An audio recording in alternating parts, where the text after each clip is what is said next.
기원전 27년 고대 로마의 초대 황제 아우구스투스 시절에 몇몇 장군들이 아프리카의 에티오피아와 아라비아 펠릭스까지 정복을 시도했습니다. 그들은 북회기선 남쪽으로 1000마일 정도까지 진군했지만 곧 그곳의 열대 기후 때문에 그 나라들을 정복하지 못했습니다. 유럽 북쪽에 위치한 게르마니아의 숲과 늪지대에 살고 있는 나라들을 정복하려고 했지만 비용과 수고를 들여서 정복할 가치가 없다고 생각하고 결국 정복하지 않았습니다.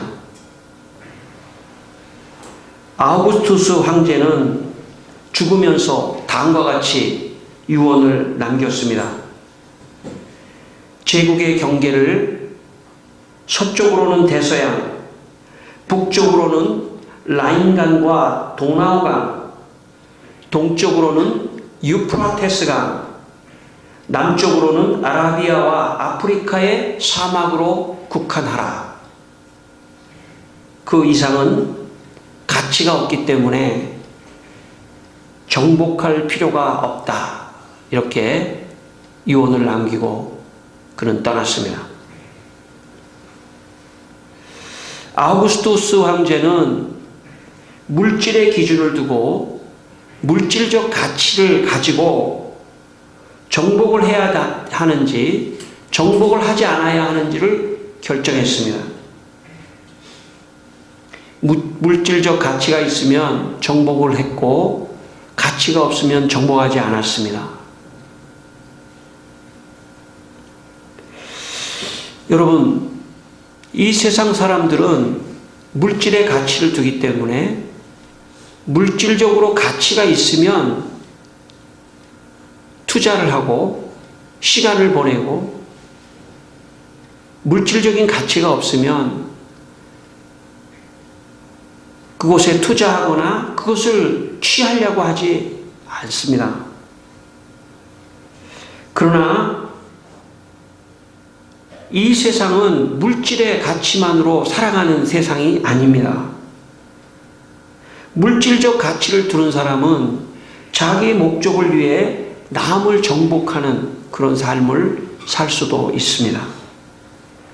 그러나 생명의 가치를 두는 사람은 다른 사람의 생명을 살리고 다른 사람을 이롭게 하는 그런 일에 마음을 쓰고 그런 일에 시간을 투자하고 자기를 헌신합니다. 여러분, 요한복음 10장 10절에 예수님께서 내가 온 것은 양으로, 여기 양은 우리를 비유한 겁니다. 우리를 양같이 비유한 겁니다. 양으로 생명을 얻게 하고 더 풍성히 얻게 하려 하심이라. 이렇게 말씀하셨습니다. 예수님은 물질적 가치를 가지고 이 세상에 오신 것이 아니고 우리들에게 생명을 주고 더 풍성하게 하고 더 의미 있게 살고 더 가치 있게 살도록 우리를 위해서 예수님이 오셨습니다. 그러므로 이 시간 여러분의 마음속에 예수님이 오신 이 생명을 주러 오신 예수님의 생명이 여러분의 마음에 충만히 임하기를 축원합니다. 그리고 여러분이 받은 이 예수님의 생명을 가지고 세상에 나가 다른 사람들에게 예수님을 증거하고 생명을 얻을 수 있는 그런 사람들이, 그런 분들이 되시기를 바랍니다. 사람이 어떻게 배웠느냐에 따라서 그것을 전하게 되어 있습니다. 예수님을 배운 사람은 생명을 전하는 사람입니다. 쉽게 말하면 예수님을 마음에 둔 사람은 그 사람을 살려내고 그 사람이 잘 되기를 원하고 그 사람의 마음이 더 회복되기를 원하고 더 좋아지기를 원하고 그런 데에 관심이 있습니다. 여러분, 세상에 나가 보십시오. 20살만 넘어도 자기에게 이익이 되는 것만 행동하려고 하는 그런 죄성이 가진 인간입니다. 온통 물질에 관계되는 관계만을 하려고 하는 것입니다. 그래서 사람을 살리기보다는 사람을 물질로 보기 때문에 정복의 개념으로 볼 가능성이 많습니다. 그러므로 그 마음은 잘못된 마음이고 죄악된 마음이고 원죄의 마음이고 죄성의 마음입니다. 이 시간에 여러분의 마음속에서 그런 마음이 다 빠져나가게 되기를 축원합니다. 여러분의 마음속에 생명이 들어가, 예수의 생명이 들어가 다른 사람을 살리고 다른 사람을 격려하고 축복하고 하는 그런 분들이 되시기를 바랍니다. 여러분, 다른 사람을 위하여 기도한다고 하는 것은 그 사람을 살려주는 겁니다. 여러분, 주님께서 이 세상에 오셔서 엎드려 기도하실 때 온 모든 사람을 위하여 기도하셨습니다. 여러분, 그러므로 여러분도 다른 사람을 위하여 기도하시는 분들이 되시기를 바랍니다. 기도하는 것 자체가 생명을 주는 것이고 물질의 가치로 보지 않고 생명을 가치로 보는 것입니다. 그런 마음의 회복이 신앙입니다. 여러분, 그런 마음으로 여러분의 삶이 더 풍성해지는 그런 여러분 되시기를 바랍니다. 오늘 본문 말씀 19절에 부활하신 예수님이 제자들에게 너희는 가서 모든 민족으로 제자를 삼으라 그렇게 말씀하셨습니다. 예수님은 모든 민족이 복음을 듣고 생명을 얻기를 원하셨습니다.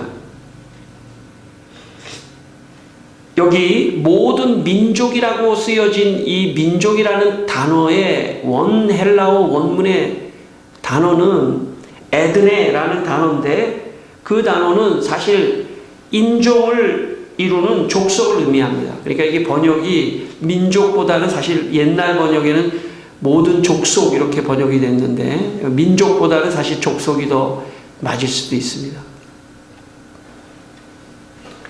한 민족 안에는 여러 족속이 있을 수 있습니다. 이것은 예수님이 온 세상 아주 곳곳에 구석구석까지 찾아가서 이 생명을 전하라는 것입니다. 만약 예수님이 물질적인 관심만 있었다면 아우구스투스 같이 가치가 없는 물질적 가치가 없는 저 유럽 북쪽은 야만인이니까 거기는 정복하지 마라. 저 밑에 열대야 밑에 쪽도 너무 거기 가지 마라. 아주 좋은 지역만 이렇게 우리가 가장 좋은 지역만 우리가 정복하자. 만약 예수님께서 물질적인 관심을만 가지고 계셨다면 아우구스투스가 정해준 가장 좋은 지역만 가서 복음을 전하고 가장 좋은 사람들만 가서 복음을 전하고 가진 자에게만 복음을 전하고 교회에 이익이 되는 사람에게만 복음을 전하고 그렇게 하셨을 겁니다. 그러나 주님은 그렇게 하시지 않으셨습니다. 예수님은 너희는 모든 족속에게 가서 아주 속속들이 모든 족속 모든 이 온 세상의 모든 구석구석의 족속에까지 가서 복음을 전하라고 말씀하셨습니다. 왜냐하면 예수님은 모든 사람에게 생명을 주고 살려내기를 원하셨기 때문에 그렇습니다. 제가 처음 전도사를 할 때 저 망원동에 그 분뇨 처리장이 있는 그런 아주 열악한 그런 곳에서 제가 교육 전도사를 처음 했습니다. 그 열악한 그곳에 한 전도사님이 저보다 10여 년 전에 와서 그곳에 조그만 교회를 세웠습니다. 그리고 저녁에는 그들에게 성경을 가르치고 또 학교도 못 다니는 사람들이 많았기 때문에 국어도 가르치고 수학도 가르치고 그렇게 해서 교육을 시켰습니다. 거기서 자란 한 청년이 제가 전도사를 할 때 거기 청년이 됐습니다. 그때는 아주 어린 아주 어린 아이였습니다. 초등학교. 너무나 가난하니까 아무런 희망도 없었는데 하나님의 말씀을 배우면서 마음에 희망이 생겼습니다. 나도 열심히 하면 된다. 기도하면서 열심히 하면 하나님 좋은 길을 열어주신다. 그러면서 열심히 했습니다. 제가 전도사를 할 때 그 친구를 우연히 지하철에서 만났습니다. 요즘에는 지하철에서 신문을 파는 경우가 거의 없는 것 같은데, 가판대 같은 데는 있지만은 사람이 이렇게 팔는 거는 제가 잘 못 본 것 같아요, 최근에. 그 옛날에만 몇십 년 전만 해도 지하철에서 신문을 파는데 딱 만났어요, 저랑. 열심히 사는 거예요. 네. 열심히 살더라고요. 그리고 전사님, 제가 여기서 신문 팔고요. 또 가서 구두 닦고요. 또 학교 가고요. 예. 야간 학교 가고, 예. 여러분, 복음은 사람을 살리는 능력이 있습니다. 복음이 들어가면요, 사람이 게을렀던 사람, 낙심했던 사람, 의욕이 없었던 사람도 하나님 날 도와주실 거야. 하나님 나 도와주셔 하면서 마음이 변화되고 열심히 사는 그런 사람으로 변화되는 것입니다. 여러분도 변화되기를 축원합니다. 예. 그래서 사람이 변화되더라고요. 그래서 복음이 들어간다는 것은 생명이 들어가는 거고 마음의 좌절된 마음을 일으켜주고 좋은 마음이 되고 생명의 마음이 되고 낙심했던 마음에서 일어나는 마음이 되는 것입니다. 여러분, 이 예수님의 생명이 여러분에게 지금 들어가게 되시기를 축원합니다. 그래서 낙심이 다 떠나가기를 바랍니다. 낙심은 사단이 주는 것입니다. 낙심이 다 떠나가고 부정적인 생각이 다 떠나가고 주님이 도와주신다. 나는 할 수 있다. 예수 그리스도 안에서 나는 할 수 있다 하는 그런 마음이 여러분에게 들어가게 되기를 바랍니다. 그래서 여러분, 열심히 낙심하지 말고 열심히 살다 보면 하나님께서 반드시 좋은 기회와 은혜의 기회를 주시는 것입니다. 이게 우리를 살려주시는 하나님의 말씀입니다. 사람이요, 좋은 말을 많이 들으면 살아납니다. 그래서 어떤 일본 학자가 실험을 했다지 않습니까? 이 물을 향해서 이 물은 썩어라 그러면 이 물의 결정체를 확인해 보니까 이 결정체가 막 깨지더래요. 근데 물이 좋다, 이 물이 아름답다, 하고 칭찬을 해주니까 이 결정체 물이 굉장히 다이아몬드 같이 결정체가 되더라는 거예요. 여러분, 사람은 하나님의 말씀을 들어야 하며 예수 그리스도께서 주시는 말씀을 들으면 그 영혼이 깨어졌다가도 그 결정체가 다이아몬드 같이 탁 좋아지는 역사가 일어날 것입니다. 그러므로 여러분, 말씀에 귀를 기울이시고 말씀을 여러분 아멘으로 받게 되시기를 축원합니다. 아멘. 지난 화요일 4월 3일 남수단에서 선교하시는 그 김종 선교사님에게로부터 선교 편지를 하나 받았습니다. 그분은 모든 민족 신학교라고 하는 신학교를 운영하시는 그런 분입니다. 재미있죠? 신학교 이름이 모든 민족 신학교예요. 모든 민족으로 가서 제자를 삼으라, 그렇게 주님 말씀하신 것처럼 모든 민족 신학교. 아프리카 남수단에서 편지에는 이런 내용이 적혀져 있었습니다. 저는 현지인 루마 목사와 함께 교회가 150여 개 있는 모로비 지역을 방문하였습니다. 근루에서 3시간을 가서 나일강에서 배를 타고 건너가 한 40분 차를 타고 가면 있는 난민촌이지요. 마침 남수단의 쿠비 지역에 있던 제자가 새로이 교회를 개척해 열심히 사역하고 있었습니다. 목회자 훈련 코스 소개를 하고 간단한 세미나를 열어 함께 말씀을 공부하였습니다. 또 근루에는 아촐리 부족 지역이 있는데 이 부족은 우간다와 남수단에 퍼져 있지요. 마침 이 지역의 교회 협회 지도자들 모임의 요청으로 목회자 세미나를 하고 있습니다. 무엇보다 만난 분들이 진지하여 오랜 가뭄에 목말라 하는 모습들이었습니다. 오랜 시간 소외되고 아픔이 있던 이 땅에도 주님의 일하심으로 회복과 은혜가 넘치기를 기도합니다. 그렇게 편지가 왔습니다. 지금 김종우 선교사님은 아프리카 남수단에 여러 족속을 찾아다니며 선교하고 계십니다. 예수님께서 모든 족속에게 가서 복음을 전하라는 그 말씀에 순종하고 있기 때문에 모든 족속을 찾아가서 지금 선교하고 있습니다. 만약 물질적 가치만을 생각했다면 그들에게 복음을 전해서 그들에게 뭔가를 물질적인 것을 얻는 것도 아니고 온통 일방적으로 시간과 물질과 자기의 모든 것을 다 들여서 이렇게 모든 족속을 찾아다니며 복음을 전하는 이유가 무엇입니까? 그것은 주님의 명령 때문입니다.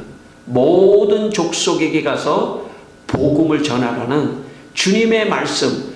그래서 그 아프리카의 사람들에게 주님을 전달했을 때 사람들이 절망하고 우리는 이런 열악한 환경에서 병과 열악한 환경에서 죽을 수밖에 없는 그런 사람들이라고 생각하는 그 자리에서 사람들이 글자를 배우고 공부를 하고 꿈을 꾸고 그래서 거기서 많은 지도자들을 배출하고 그래서 나라가 세워지고 하는 생명을 주는 그런 사역을 지금 하고 있습니다. 여러분 말씀을 들으면서 지금 이 시간 우리가 그 김종우 선교사님을 위해서 마음으로 기도하시기를 바랍니다. 그분을 축복해 주십시오. 왜냐하면 그분은 지금 우리 대신 나가 있는 거고 우리가 기도한다면 우리도 지금 같이 나가 있는 겁니다. 우리가 만약 그분에게 선교비를 좀 드린다면 우리는 같이 선교를 하는 것입니다. 교회는 그런 곳입니다. 과거에 우리는 그분이 우간다에 있을 때 우리가 교회를 하나 세워준 적도 있습니다. 여러분, 하나님의 사람들은 내가 예수의 생명을 받았을 때 예수의 생명을 받은 다음에 온 족속, 세상 끝까지 마지막 세상 끝자리에 있는 족속에까지 관심을 가지며 그들에게 생명을 주고 복음을 전하며 나아가는 사람들이 그리스도인입니다. 우리 교회가 잘 부흥하고 성장하는 것은 이곳이 또 다른 모든 족속의 땅끝이기 때문에 그렇습니다. 그리고 여기서 우리는 복음을 전하며 여기서 선교하고 또 여기에서 선교한 힘을 가지고 복음을 전한 힘을 가지고 우리는 땅끝까지 복음을 전하는데 동참하며 살아가야 합니다. 왜냐하면 이것이 주님께서 부활하신 다음에 말씀하신 명령입니다. 모든 족속으로 제자를 삼으라. 그리고 주님께서 19절에 그들에게 세례를 베풀라 이렇게 말씀하셨습니다. 로마 아우구스티누스 황제가 이스라엘을 통치할 때 그때 예수님이 태어나셨습니다. 그러니까 예수님 태어나셔서 계실 때 그 전 세계를 지배했던 사람은 바로 아우구스티누스 황제였습니다. 아우구스티누스 황제는 유럽의 북쪽은 가치가 없으니까 정복하지 마라. 남쪽 같은 데는 너무 기후가 형편없으니까 정복할 필요도 없다. 그렇게 아우구스투스 황제가 말한 것을 사람들이 생각하고 있고 그게 하나의 문화라고 생각하고 있었을 바로 그때 예수님은 그렇게 하시지 않으셨습니다. 유럽의 북쪽의 땅끝까지 가라. 남쪽의 아라비아와 아프리카의 땅끝까지 가라. 거기에 가서 생명을 전하고 예수를 전해 그 사람들이 마음에 예수를 믿고 생명을 얻고 마음에 용기를 얻고 이 세상은 살만한 가치가 있다고 생각하고 열심히 살며 하나님의 영광을 위하여 살도록 그렇게 했다가 나중에 다 구원받는 사람이 되도록 하라. 고로 모든 족속에게 가라고 말씀했습니다. 여러분, 사회를 산다는 것은 그 문화권 안에 산다는 걸 의미합니다. 아우구스투스의 황제의 사고를 가지고 살아가는 수많은 사람들에게 예수님의 명령은 충격적인 명령입니다. 물질을 가지고 살아가는 게 아니구나. 물질적 가치를 가지고 살아가는 것이 아니구나. 생명을 전하고 복음을 전하는 가치로 살아가는 것이구나 하는 것을 깨달았던 것입니다. 교회의 타락은 컨스탄티누스 황제라고 하는 황제가 313년에 밀라노 칙령을 내리고 교회의 주교들에게 황제가 많은 물질을 나눠줬습니다. 그때부터 교회가 타락했습니다. 역사 속에 예수님 이후 300년이 지났을 때 처음에는 카타콤에서 많은 고난을 받으며 신앙을 지켰지만 기독교를 공인하고 기독교를 인정하고 주교들에게 땅을 나눠주고 하면서 기독교가 정치화되고 타락했습니다. 여러분, 교회가 물질 중심으로 가는 순간 교회도 타락합니다. 교회는 끊임없이 순수해야 합니다. 아니, 교회는 어쩌면 물질이 없을 때가 더 좋을 수도 있습니다. 간신히 살 때가 더 좋을 수도 있습니다. 물질이 사람이 많아지면요, 하나님을 떠날 수 있고, 교회도 마찬가지입니다. 교회도 마찬가지입니다. 교회도 물질 중심으로 가면, 특별히 저 같은 사람이 물질 중심으로 가면 사람이 보이지 않습니다. 사람이 돈으로 보입니다. 그것을 넘어야 합니다. 그것이 저의 과제고 우리 교회의 과제입니다.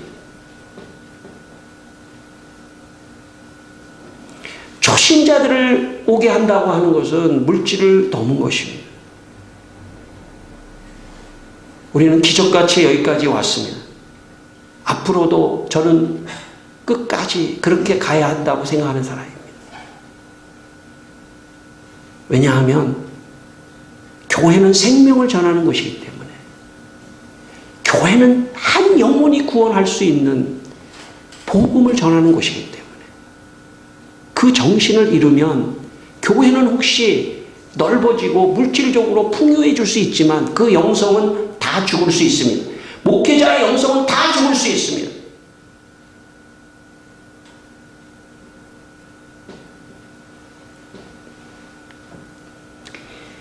(5세기) 영국의 패트릭이라고 하는 젊은 어린 소년이 있었습니다. 그는 잉글랜드에서 태어났는데 16살에 수천 명의 사람과 함께 그 옆에 있는 아일랜드라는 나라로 잡혀갔습니다. 종으로 해적들이 나타나서 막 어린아이들을 다 잡아갔습니다. 그때 16살의 패트릭도 잡혀갔습니다. 그는 6년 동안 거기서 노예 생활을 했습니다. 그러다가 하나님을 의지하고 만나게 됐습니다. 신앙이 조금 있었는데 더 어려워지니까 하나님을 만났습니다.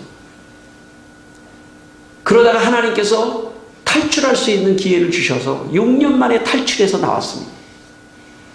그리고 다시 잉글랜드에 와서 20년 동안 열심히 자유 속에서 살았습니다. 그런데 20년이 지난 그의 나이 42살. 하나님께서 이렇게 말씀하셨습니다. 패트릭,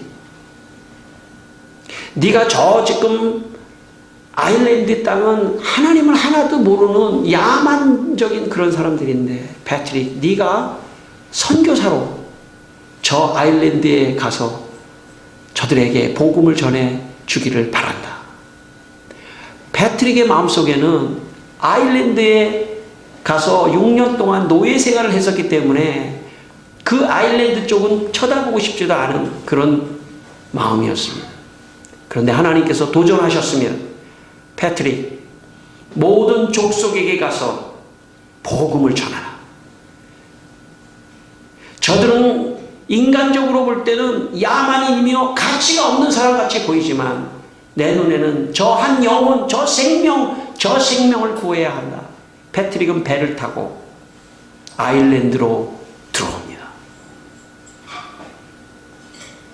사람들은 패트릭이 과거에 거기서 노예 생활을 했다는 걸 알고 저가 어떻게 여기에 올 수 있었을까 오히려 감동을 합니다. 그리고 패트릭은 거기서 28년 동안 사역을 하며 그는 켈트족 40개 이상의 부족들에게, 족속들에게 들어가서 복음을 전하고 700개의 교회를 세우고 수만 명의 켈트족 원주민들에게 세례를 베풀었습니다. 패트릭은 예수님의 말씀하신 것처럼 모든 족속으로 제자를 삼아 세례를 주라는 이 말씀을 따라 그는 아일랜드로 들어가 세례를 주고 복음을 전했습니다. 왜냐하면 복음을 받을 때만이 사람이 살아나는 겁니다. 인간적으로도 살아나고 정신적으로도 살아날 뿐만 아니라 새 생명을 얻어 영생을 누리는 그런 사람이 되기 때문에 복음을 전해야 합니다. 여러분, 우리가 지금 왜 여기에 사는지 여러 사람들이 말할 수 있습니다. 왜 사는지. 태어났기 때문에? 예, 태어났기 때문에 살지만 그 정도의 명분이라면 죽을 수도 있습니다. 난 가치가 없어. 난 의미가 없어. 나 같은 거 소용도 없어. 내 가정이나 내 사회나 어디서든지 나는 가치가 없다고 생각하는 마음이 들면 죽을 수도 있습니다.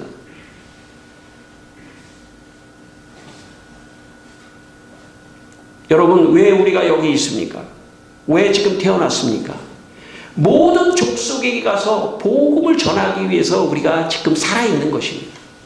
내가 일하는 것도, 내가 지금 살아가는 것도 궁극적으로는 모든 족속을 위하여 기도하기 위하여 살아있는 거고, 모든 족속을 위하여 선교하기 위하여 살아있는 거고, 모든 족속을 위하여 복음을 전하기 위하여 살아있을 뿐입니다.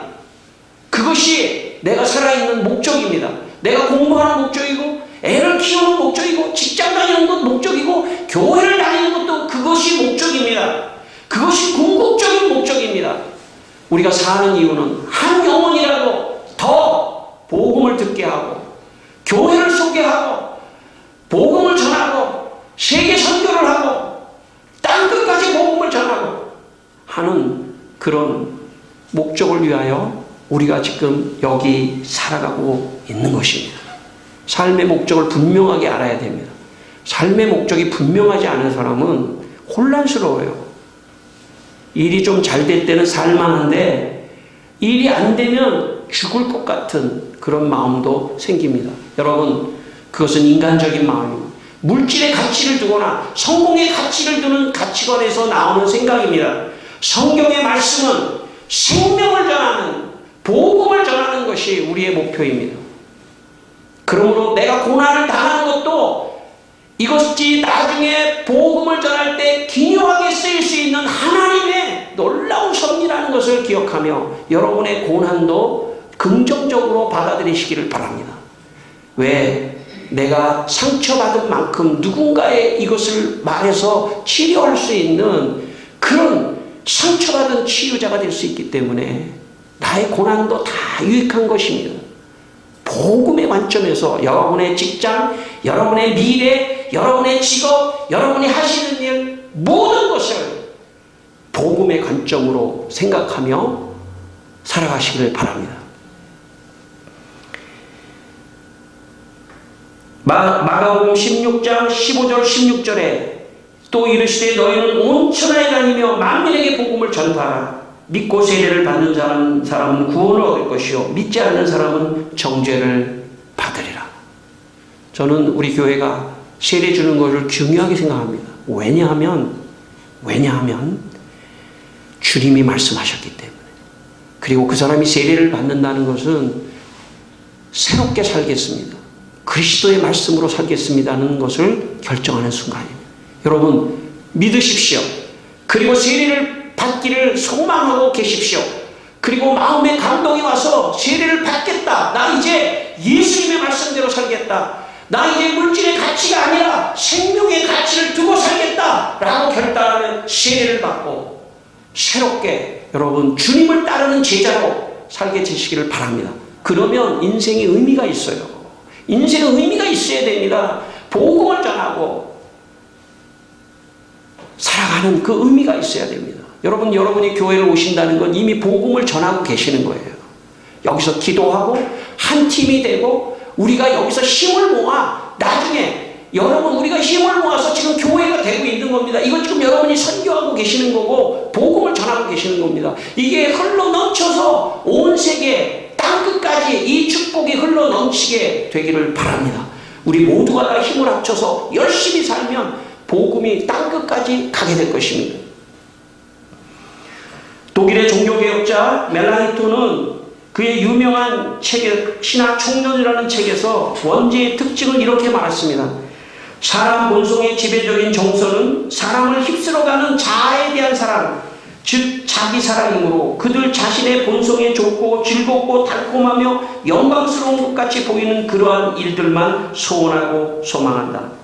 여러분 여기에 멜랑히톤이라는 사람은 원죄는 뭐냐? 자기 사랑이라는 것입니다. 자기 사랑, 자기만 보이는 사람, 그 사람은 지금 죄 가운데 빠져 있는 것입니다. 눈을 들어 세계를 봐야 합니다. 주님의 눈으로 온 세계를 봐야 합니다. 여러분도 그렇게 보게 되시기를 바랍니다. 예수님의 제자들은 갈릴리 어부들이었습니다. 그들은 갈릴리 바다에서 고기를 잡는 것만 그들의 최대의 관심이었습니다. 거기서 먹고 거기서 갈릴리 바다 호수가 그들의 세계의 전부였습니다. 그들의 세계관의 전부였습니다. 그런데 어느 날 주님을 만난 다음에 그들은 갈릴리 호수를 떠나 예루살렘으로 가고 예루살렘을 떠나 전 세계로 흩어져 복음을 전하는 사람들이 되었습니다. 성도 여러분, 죄의 속성은 나만 생각하는 것입니다. 내 사랑, 내 문제, 나만 생각하는 것은 죄성의 모습입니다. 나를 깨고 나와야 합니다. 내 밖의 세계, 내 밖의 온 족속을 볼 수 있는 시야를 가져야 합니다. 교회는 이것을 가르쳐 드리는 것입니다. 여러분 큰 세계를 볼 수 있는 눈이 있게 되기를 바랍니다. 그러면 그 세계의 족속에게 복음을 전하기 위해서 오늘 내가 나를 위하여 열심히 살게 되는 것입니다. 20절에 예수님께서 내가 너희에게 분부한 모든 것을 가르쳐 지키게 하라. 제자들이 온 족속에 가서 할 일은 예수님이 말씀하신 것을 가르쳐 지키게 하는 것입니다. 예수님의 말씀을 잘 배우고 그 말씀대로 잘 지키면 현세에서 하나님의 축복을 받습니다. 여러분 하나님의 말씀을 잘 배우고 그것대로 행하십시오. 반드시 여러분에게 축복이 있습니다.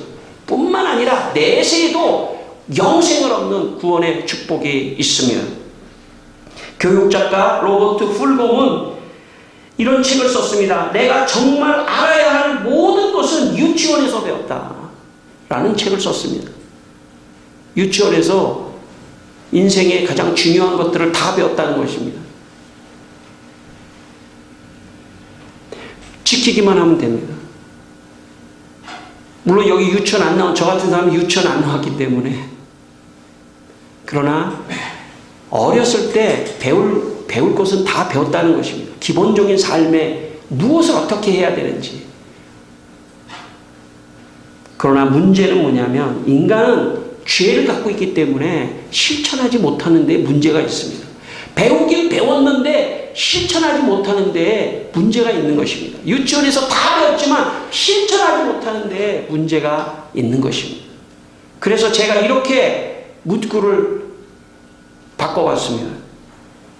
내가 정말 알아야 할 모든 것은 교회에서 예수님에게서 배웠다.